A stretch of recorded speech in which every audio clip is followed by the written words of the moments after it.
While running another theory on the mimic and its potential connection with negative emotions and agony, a little thought popped up in my mind about the titular antagonist of the Fazbear's Fright series, Eleanor, and how her mysterious origins could tie back to the violent acts and actions of the murderous endoskeleton.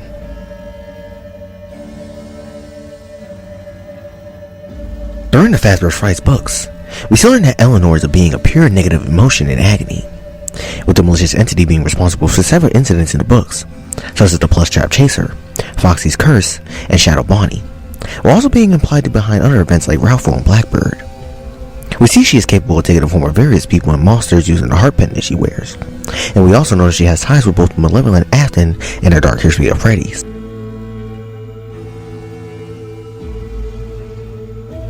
During the Tales books, two stories in particular can be interestingly tied back to Eleanor,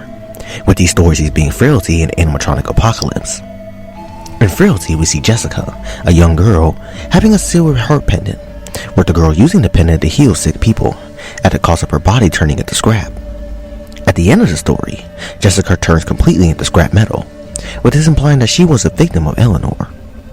The next story is Animatronic Apocalypse, where the main antagonist, Mr. Renner, after being stabbed, becomes a monstrous being that bleeds what appears to be motor oil, with this implying that the man was either another victim of Eleanor in some way, or was the titular monster herself.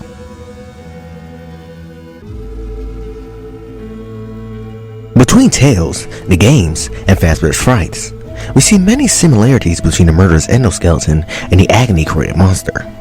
such as both having connections with Freddy's and Afton, both having ties back to Agony,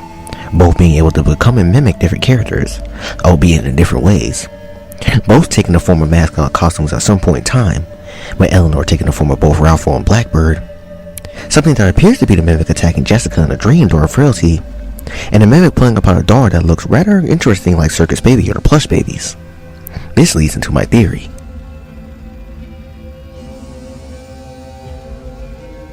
With all these details in mind, my theory is that after the mimic's brutally killing within not only Murray's costume manor, but also the sunken Henry's Pizzeria and the violent incidents that occurred in the Pizzaplex due to the mimic's violent-like influence, all of these negative events and tragedies will birth Eleanor, with her being exceptionally charged and powerful due to how much negative energy will be on the land, especially if the Pizzaplex was built over both the charred remains of the manor and the sunken tomb of Henry's Pizzeria. While the murderous mimic would remain trapped within the bowels of the Pizzaplex due to the Mixes machine, Eleanor would be free to exit the massive entertainment complex and cause further death and chaos. Alternatively, Eleanor could have been drawn to the Pizzaplex due to all the horrible events occurring there, where she would stumble upon the murderous mimic and latch onto the endoskeleton, feeding off of the various violent and brutal deaths and carnage that it causes.